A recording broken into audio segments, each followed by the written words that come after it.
Assalamualaikum, welcome back to my channel. Apa kabarnya mama semua? Semoga selalu dalam keadaan sehat walafiat ya, amin.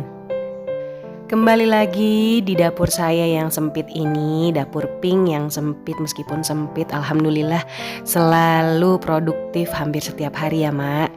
Kali ini saya baru aja pulang belanja dan kebetulan di tukang sayur ada stok pukis 2 bungkus, jadi langsung saya borong deh dua-duanya karena udah lama banget nggak ketemu sama pukis ini pukisnya pukis kampung gitu ya mak, tapi enak banget, manisnya pas dan nggak lebay gitu rasanya ya. Tadinya pas saya ke tukang sayur itu pengennya saya sih cari ikan ya mak, udah kangen banget nih cari ikan basah. Kalau pasar nih agak jauh lah kalau dari rumah saya ya, bisa 15-20 menit gitu kalau ke pasar.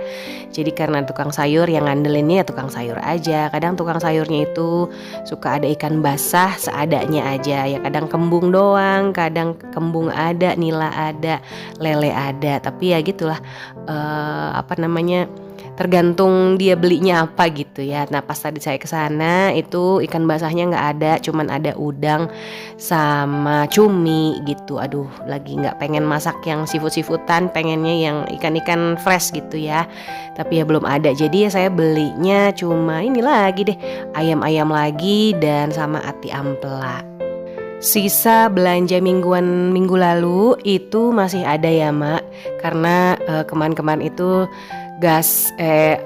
baterai kompornya itu saya belum beli, jadi sempet kehabisan, nggak bisa masak, maksudnya nggak bisa masak di kompor saya, jadi cuma masak di kompor portable dan jadi ya masaknya ketunda, jadi masih ada sisa bahan masakan di kulkas. Nanti di tengah-tengah video mau saya tunjukin ya sisa stok belanja mingguan yang minggu lalu.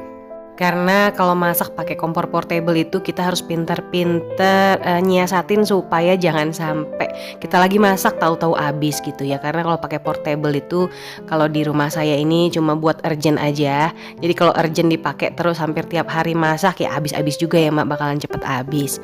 Terus kalau misalnya saya masak biasanya 2-3 menu. Kalau masak pakai portable kayaknya sehari juga pakai sisa gasnya itu ya kayaknya habis gitu. Jadi makanya saya harus menyiasati lah, bisa cukup sampai saya beli baterai kompor tanamnya. Karena ternyata beli baterai kompornya itu nggak bisa di sembarangan minimarket gitu ya. Di sini di minimarket di rumah saya ini nggak ada baterai yang seukuran itu, tipe C itu tuh nggak ada. Jadi paksu belinya itu di toko listrik deh. Jadi ya alhamdulillah itu juga ada nemu, dan harga satuannya itu ya elah pakai laporan harga satuan ya. Ya barangkali mak butuh ya. Harga satuannya itu kalau nggak salah sekitar 7.000. Sambil mak nyimak saya food prep, sambil mendengarkan saya mau sharing sedikit ya mak. Di medsos tuh lagi banyak sound kalau yang menyatakan boros itu artinya uang kita belum banyak. Nah ini mak setuju atau enggak nih? Pernyataan itu benar atau hanya pembelaan aja untuk hidup konsumtif? Ini kok ya mengutik rasa kepedulian saya ya mak ya, untuk sekedar mengingatkan bahwa pengertian atau pemahaman seperti itu adalah tidak benar. Meskipun ada maksud bercanda atau misalnya hanya joke untuk menyindir, tapi takutnya kalau udah jadi kebiasaan malah jadi pembenaran. Menurut KBBI, boros artinya berlebih-lebihan dalam pemakaian uang, barang, dan sebagainya.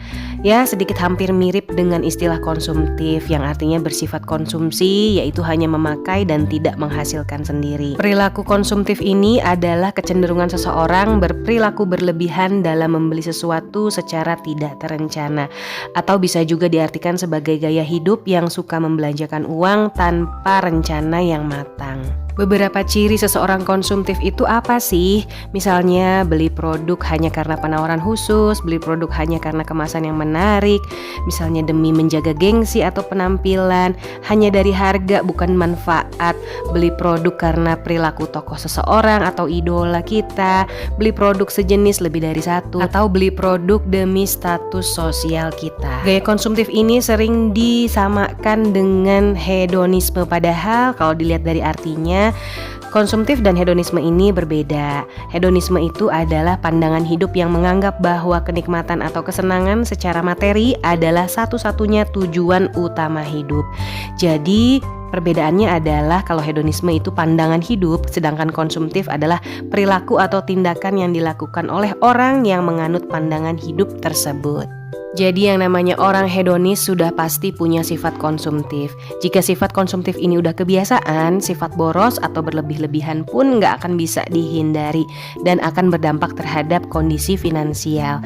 Jika kondisi keuangan kita udah lemah, daya beli kita berkurang, sementara kebutuhan kita bertambah seiring waktu. Jadi sebanyak apapun uang kita pasti akan habis jika kita tidak bijak atau hati-hati terhadap sifat konsumtif ini. Banyak contoh kok untuk jadi panutan kita ya Mak. Contoh orang-orang yang udah pasti uangnya tuh banyak di mana-mana, gak akan habis karena dia tidur juga bisa menghasilkan uang. Tapi gaya hidup mereka sederhana, baju dan aksesorisnya pun tidak terlalu mahal. Belum lama ini banyak juga contoh orang yang banyak uang malah jadi sengsara karena urusan gaya hidup.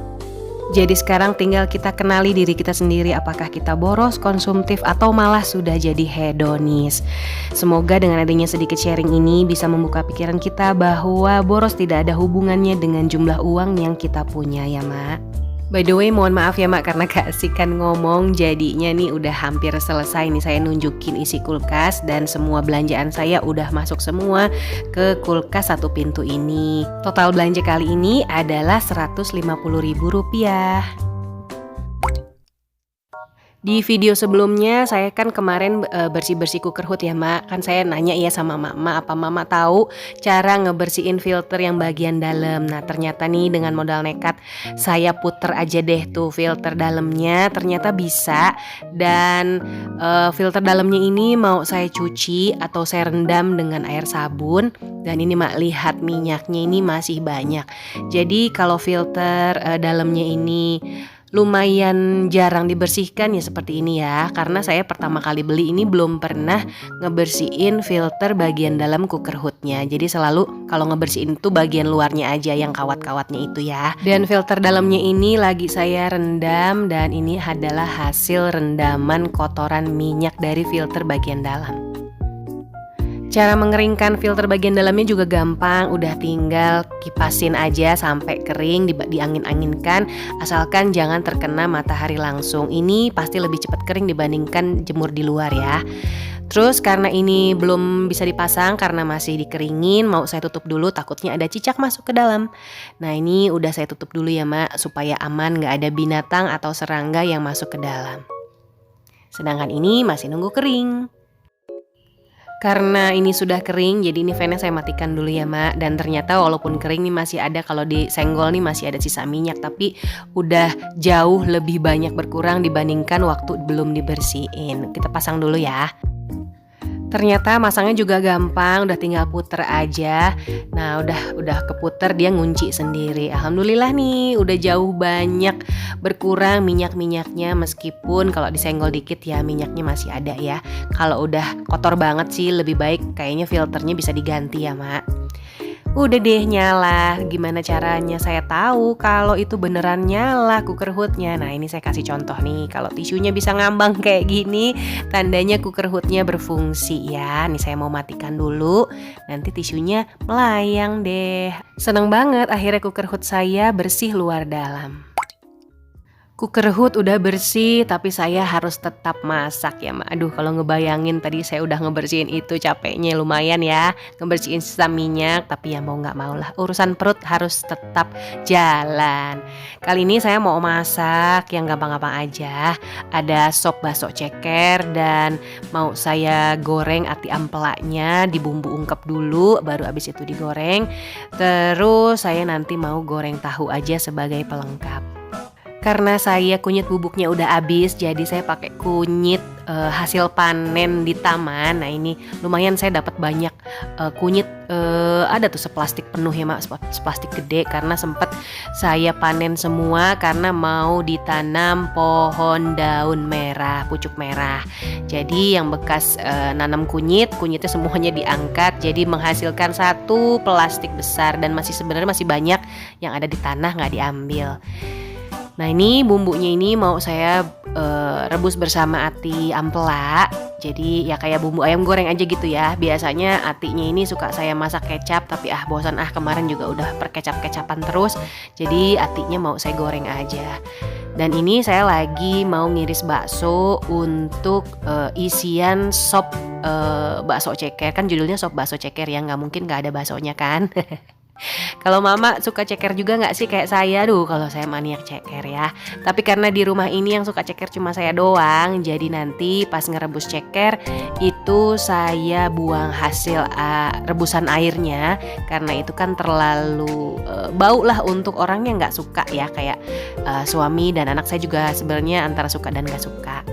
Nanti setelah itu baru dimasukkan ceker pada saat sopnya udah hampir matang. Jadi nggak terlalu kecium lah aroma cekernya. Sambil menunggu mereka matang, saya mau goreng tahu dulu. Ini goreng tahunya ini tahu irit ya judulnya. Nggak tahu irit juga sih, karena ini ukuran tahunya besar, kalau dimakan satu tuh kebanyakan ya. Dan tahu juga kayaknya lebih enak kalau ukurannya kecil karena dia crispy kering gitu ya mak, dalamnya tapi tetap lembut. Dan saya juga langsung goreng ati karena ati amplanya udah mateng. Karena ini galak sama minyak jadi wajib ditutup, nggak ngaruh pakai tepung atau apapun itu namanya. Kalau ati ampla itu galak banget ya. Alhamdulillah tahu dan ati amplaknya juga sudah siap dimakan, tinggal bikin sop bakso cekernya. Sopnya juga pasti saya pakai bumbu putih yang ditumis ya mak, terus masukin semua bahan-bahannya. Dan jangan lupa juga ini ditaburin untuk terakhir, itu ada bawang goreng. By the way, terima kasih banget ya mak, masih mau dengerin dari awal sampai akhir, setia di channel ini. Semoga videonya mudah dipahami dan bisa bermanfaat ya. Dan mohon maaf juga kalau saya ada salah-salah kata dalam penyampaian. Jangan lupa untuk kasih like, komen, dan subscribe. Sampai ketemu lagi di video saya selanjutnya. Wassalamualaikum, bye-bye mak.